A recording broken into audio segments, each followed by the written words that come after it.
Hi everyone, I'm Allyson Davis. I'm very privileged to be the Director of Family Services here at Lancaster Lebanon Habitat for Humanity. Thank you to everyone who so far has put in an application for our home ownership program, specifically in Lebanon.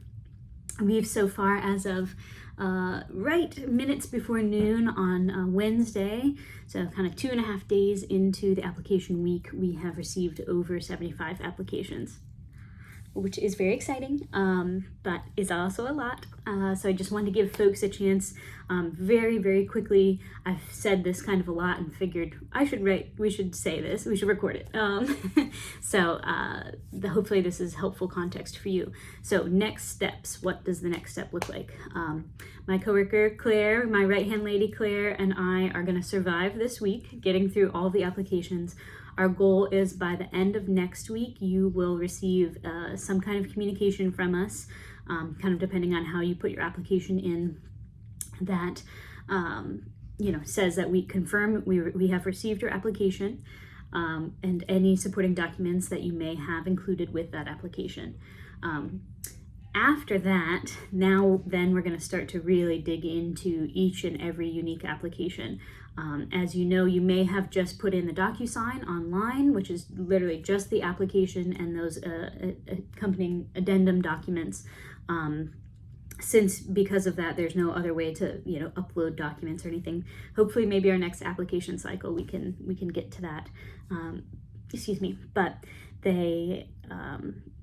But what we'll need for you in that next stage is to start submitting some of these additional documents, underwriting documents. Potentially, if you have done the paper application and dropped it off here at our office in Lancaster or at the library in Lebanon, you may have given us additional documents. Wonderful. Either way, we'll go through each and every application to determine exactly what documents are needed to be able to move to the next step. So you will receive a communication from us saying, for example, if we received your application as well as your 3 months of pay stubs and 2 years of tax returns, but we still need 2 years of W-2s as well as 6 months of bank statements, as an example. It's potential you have given us all of those documents. It's a potential that you have given us none of those documents. Both of these scenarios and everywhere in between is totally fine. So you'll get that communication from us to be able to know what is needed. You would have 30 days to submit at least one of those documents, if not all of them. So you'd have 30 days in that scenario in which you still need W-2s and bank statements. Let's say you give us even just one W-2, then we can give you an additional 30 days, kind of until we get that full application in. Once you have all of your documents, the next step is to do a rent verification and an employment verification. These are both things that we do internally. That Claire, I'm very grateful that that's something that she manages. So we do need to reach out to your landlord as well as your employer just to third-party verify that the numbers and information you have provided us is correct. If either one of them don't respond, that is not it's not your responsibility. That's something that we will work out with them, and we will explain to them that this is just part of a process. You have applied for a Habitat mortgage, but there is no, we assure them that you're not looking to move out anytime soon or end your lease or anything like that. We've had a lot of good luck with landlords understanding the situation. So the next piece is getting, landlord and employer. What our policy is, if we reach out 3 times with no response, we don't want that to hurt you and your application anymore. So we have methods to move forward from there. Rent verification, employment verification, full application. Next step is for me to run a credit report. We do not have a minimum credit score. However, I do run a credit report because it is a piece of your whole financial story. And ultimately the process we're going through here is for me to determine and, as an organization, if you have the capacity to pay for a monthly mortgage. As our monthly mortgage revenue is about 1/3 of our operating budget to be able to build the next house, that's the most important thing, is for me to see that you have the financial but emotional capacity to be able to continue to fund our program. So we want to make sure that we get all, that's why we're asking for so much information.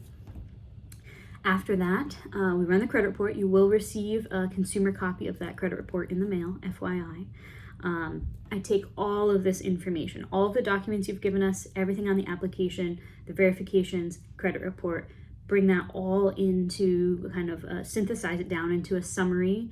I take off all of your identifying information, and then that is presented to our committee of volunteers who anonymously review applications.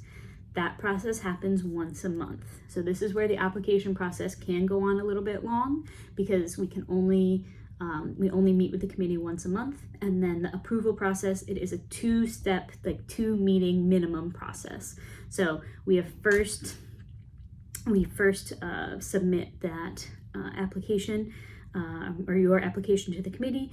They review, they either come back, they can vote to outwardly deny if it's not a good fit, defer for more information. So if they're like, hey, we don't really understand what they meant when they said this on the application, we can come back to you and ask for kind of supporting documentation or information about that situation.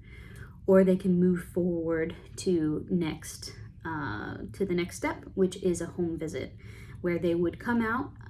Actually, 2 volunteers minimum would come out to your home. We would schedule that at your convenience. Please don't take any time off work. we would work around your schedule, kind of, during the day, in the evening, weekends, whatever works best for you. That's to verify the address that you put on your application, as well as to be able to communicate with you directly, to answer any questions, to be able for you to ask questions of them to ask questions of you, and specifically so you understand kind of what kind of program you're applying for. So that would then, once they do the home visit, they come back. The next meeting, so a full month later, they're going to come in and we'll review the home visit notes, and then they'll go through that voting process again of deny, defer for more information, or at this point would be potentially accept into the program. That's what this whole next stage is going to look like.